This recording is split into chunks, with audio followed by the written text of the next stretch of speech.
So Sergio texted me this morning and he said, Torsten, you will like this, right? He made a video interviewing a Florida driver who is building out a fleet of cars and a private client base, something I've been doing for about 8+ years. And all I can say is to Trend D, thank you, and thank you again for showing other drivers the way. And then again, another brilliant interview. I love the setup when he has people on his show, real drivers, telling their stories. So without further ado, let me jump in. Driver, without further ado, Trent, please introduce yourself and let's get right into it. What you did before Uber and Lyft and the gig world. Give us a synopsis of your life, basically. Sure, yeah, no worries. Out of college, I was a Border Patrol agent for about 4 years in Laredo, Texas. 9/11 hit, transferred to the Air Marshal Service for about 7 years in Atlanta. Went back, got a master's degree, started working multitudes of jobs. Was a director of a hospital here locally and had a stroke a couple of years ago. So decided that working 100 hours a week was not what I wanted to do anymore for the rest of my life. So I had always done Uber part-time on the side, but I just decided that I was going to go for it full-time. Started doing it about full-time 2 years ago, and then decided to create an LLC, get my own licensing, commercial insurance, start doing a lot of private trips. And it's been almost 2 years now, and I'm doing it full-time. Yeah, I mean, here's a driver that started with lower platforms, let's say Uber X and Uber Comfort, and then he discovered, or he figured out that he wants to be in business for himself as opposed to being at the whimsy of the algorithms, as we call it. And we're going to talk about the whimsy of the algorithms in a couple of minutes. So how easy was it for you in Florida to do this, right? Obviously you need higher end cars. You're not going to do an LLC for a Prius that you're driving, a beater Prius you're driving around for 5 years, right? So Right. First tell us a little bit about the thought process behind you moving up in platforms. Like, why did you do that? Did you think Uber X was not sufficient enough for you? It was just, you kind of get tired of the $3 pay, $4 pay, $3 pay, $4 pay, and trying to do Uber X, you're working 10, 15 hours a day just to make ends meet. It was too much on me. And then I started realizing that the wear and tear on the car actually adds up.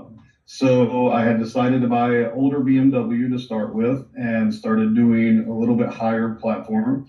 And it actually worked out better because I was driving probably half of the miles. So of course you have less wear and tear if you drive half the miles. So in reality, it was a little bit more expensive, but the pay went up substantially. And the key here is we have two different seasons. We have a snowbird season, which runs about October to May, and that's probably about 1 million people from New York come down and they flood the market. Most of them are pretty wealthy. They have 2-3 houses.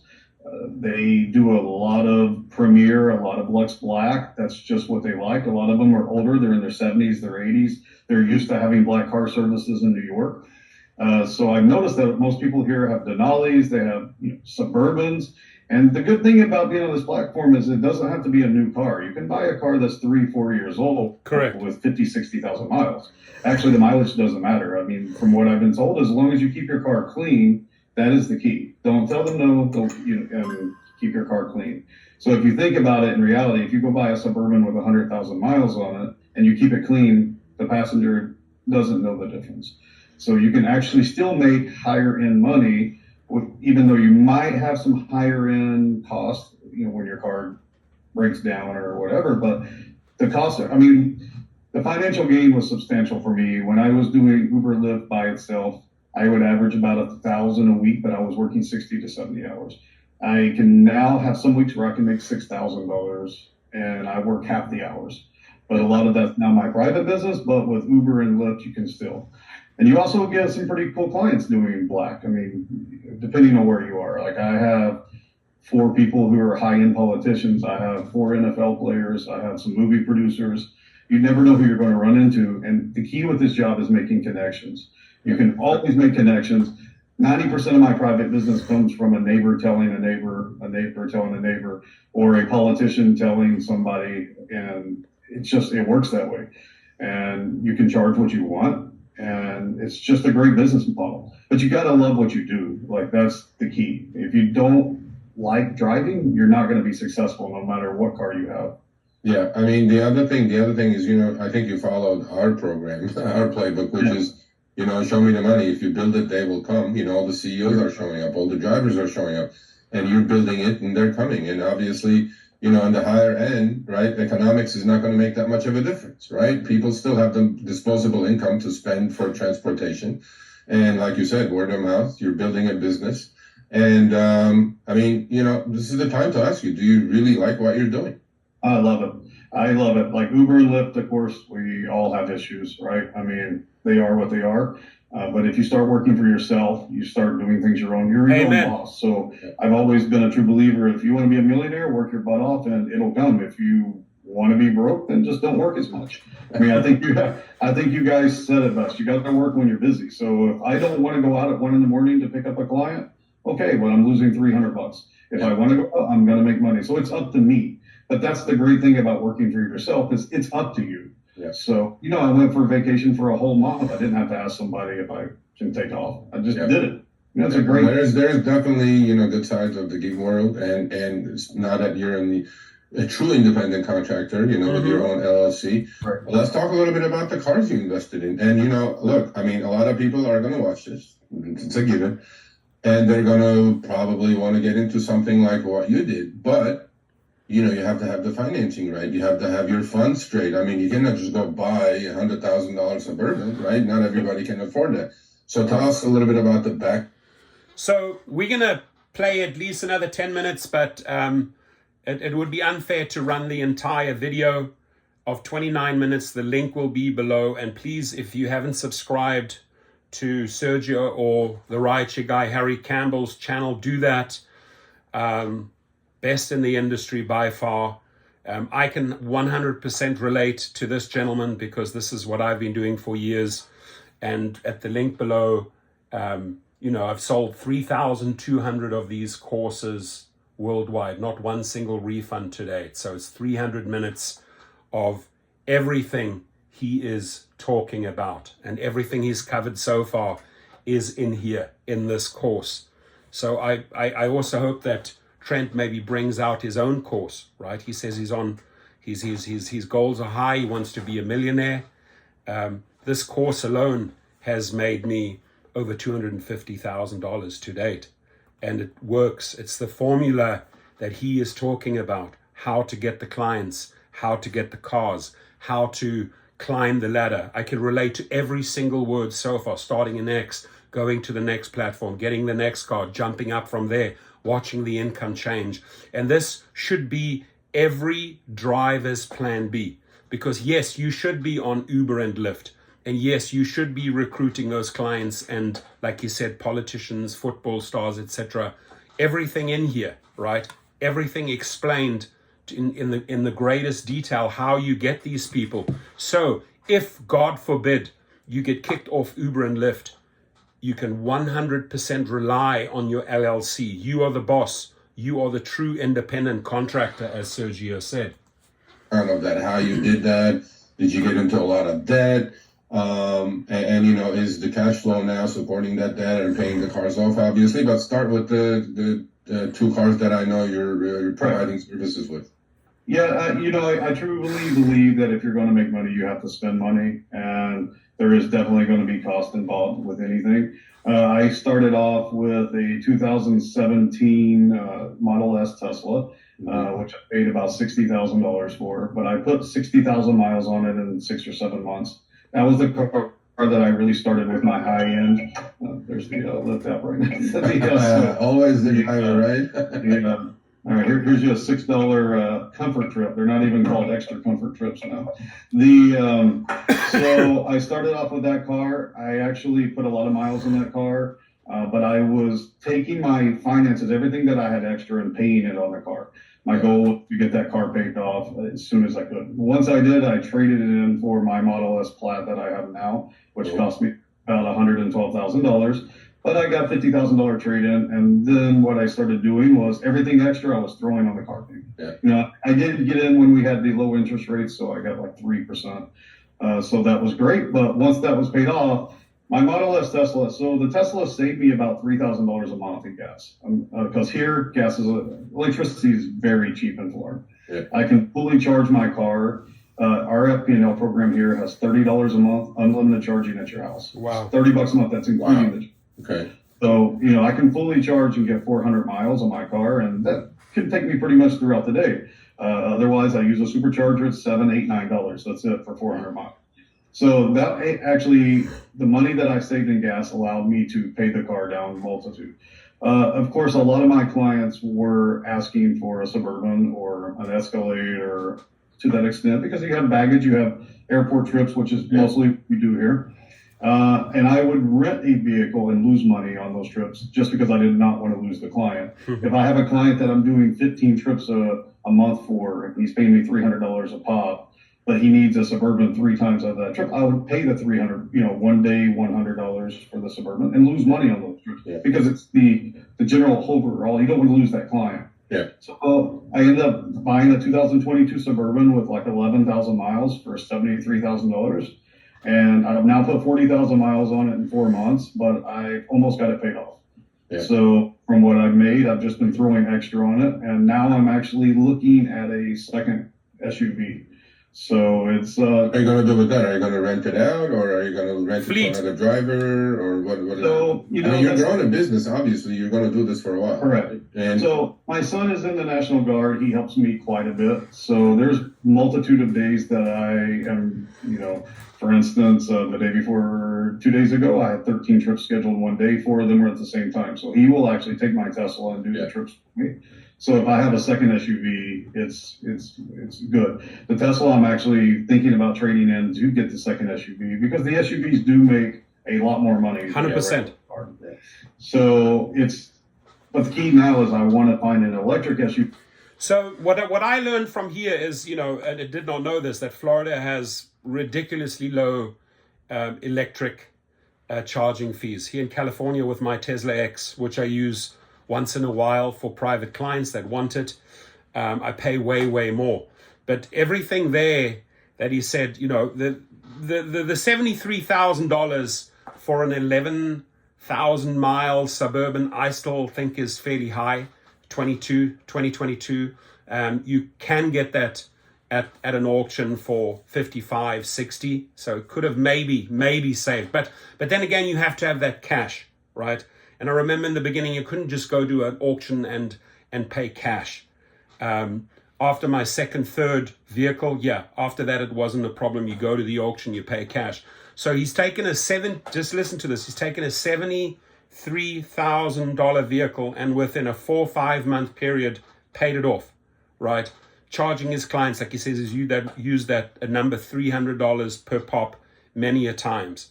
Right, so that goes straight down on the car, pays off the car, and he's already literally paid that car off after 5 months. He's put on 40,000 miles. He's a heavy traveler.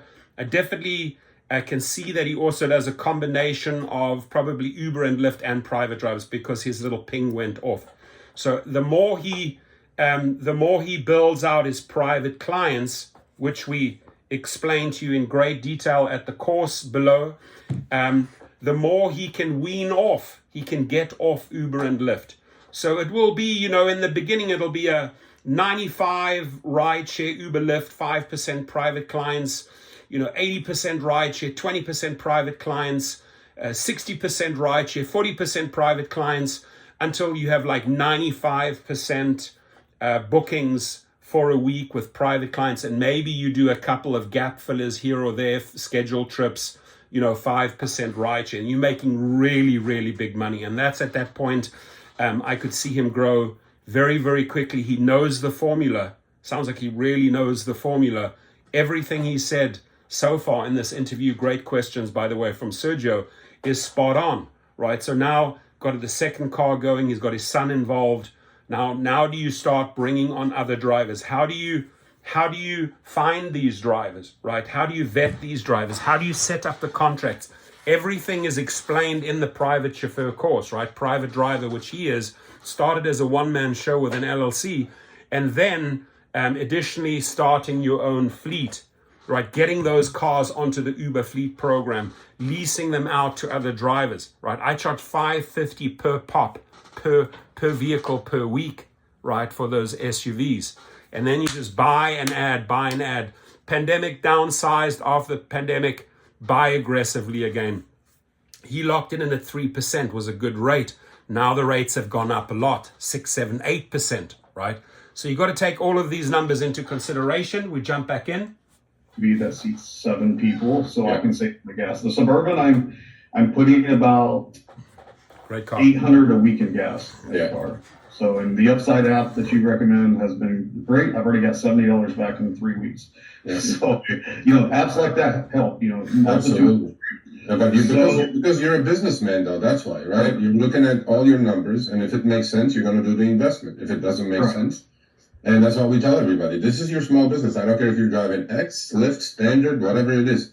It's your small business. You got to know your cost. If you don't know your cost, then you're dead from the get-go, right? 100%. And honestly, too, when I first bought the Suburban, I rented it.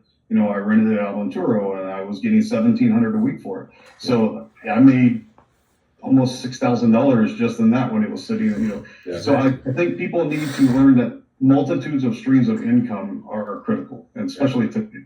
And I'm a firm believer that if I go spend $20 on a hamburger, that's $20 I could have invested somewhere in something else. And I think that that's how people should think with everything in life. Like if I go spend $20 here, that's $20 I could have put in something else. Yeah. So, but back to the topic, the Suburban I just bought 4 to 5 months ago.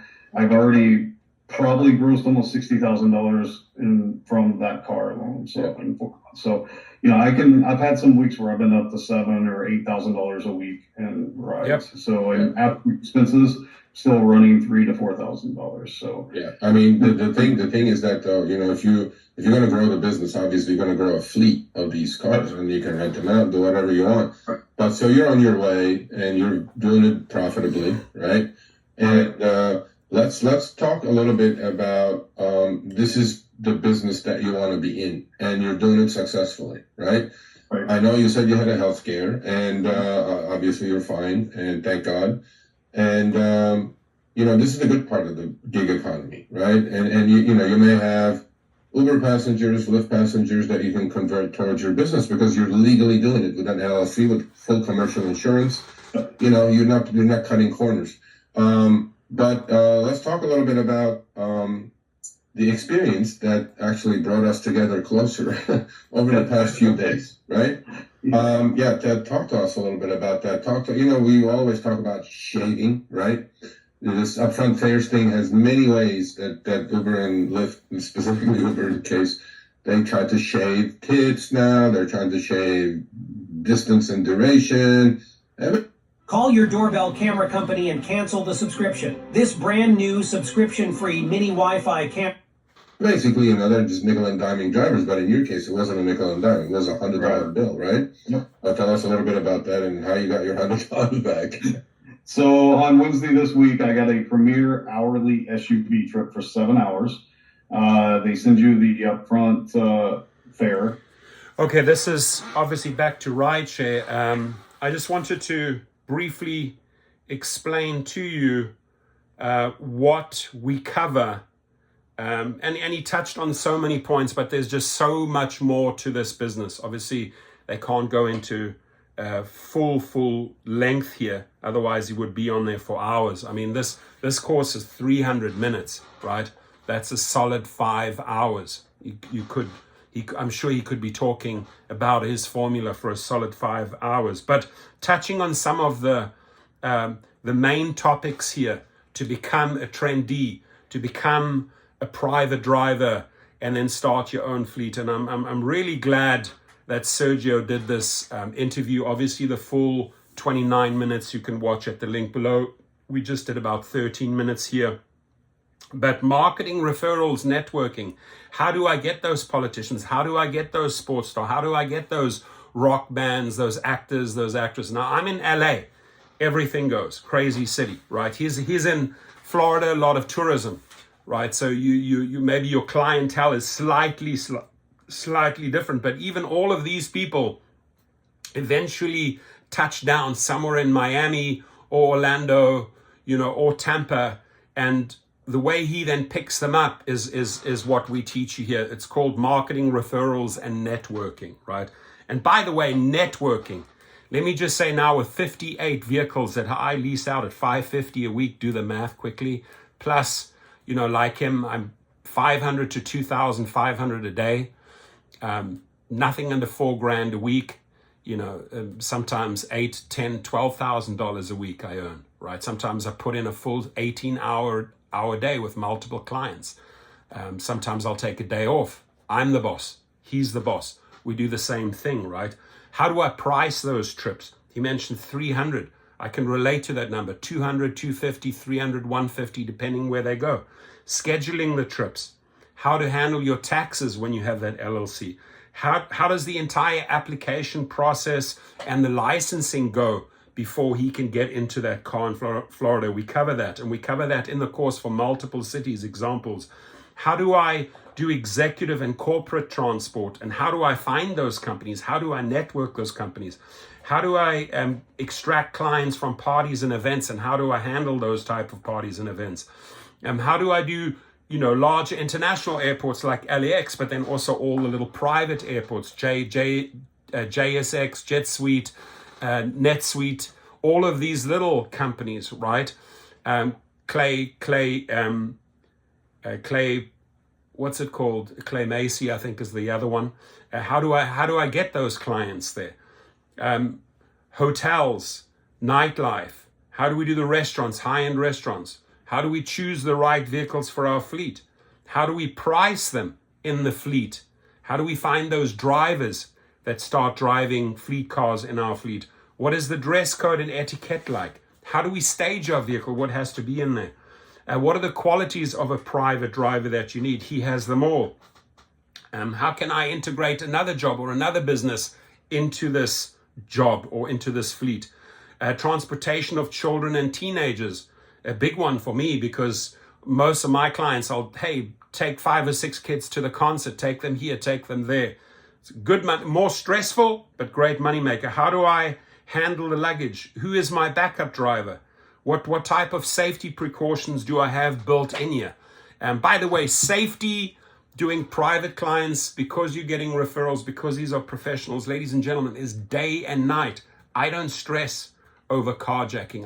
I know that my NBA players or actors ain't gonna put a gun against my head and say, oh, by the way, I'm stealing your car. Ain't happening. So check it out at Gig Rocket. It'll be the first link below. If you want to become a trendee, Sergio, great interview. And then, I don't know, let's jump far forward. Maybe they jump back into the topic. And like they just become family with me. I'll take them to emergency room visits, or, and I do a lot of small trips, just taking people to a doctor. Give me $75 for 1 hour. Exactly. Most people, I'm not doing that. And I'm like, why? You're just sitting in your car. You're not even driving. Exactly. $75 for an hour? Like, why not? You're driving, you're working hard, but you're getting the benefits out of it. Well, you talked about the emergency room. Let's talk about your, quickly in a couple of minutes, your experience with a Lyft passenger. Now, I know. And they said, we are very sorry about that, but you still need to call them. And this went on for 15 minutes. So talking more about Rideshare again. So I guess the first 13 minutes he dove straight into, telling the audience, telling us where he comes from, Rideshare, and how he progressed and how he moved into building out his private clientele. So thank you, Trent. Thank you, Sergio, for a great interview. It gives me a chance to also introduce a lot of drivers to this opportunity. And, feel free to hit me up. My number, my email are below if you have specific questions. What I also do after the course, it's a $69 course, 300 minutes. We get on the phone for 30 minutes, you and I. Let's go over the 300 minutes. What did you not understand? In what areas do you need clarification? Where can I give you additional information? Who can I introduce you to? In my course, I also introduce you to all these companies that set you up with the LLC, Business Rocket, that do the licensing for you, also businessrocket.com, and make numerous introductions to commercial insurance, etc., etc. So we cover it all, ladies and gentlemen. We cover it all at GigRocket, right? Thank you very much, Sergio. Thank you, Trent. And the link for the entire video, if you want to listen to the full 30 minutes, is below. Thank you. Subscribe to the Rideshare Guy channel. Sergio, I hope to see him flying solo in the next 6 to 12 months. I hope he has his own channel. He's going to do extremely well.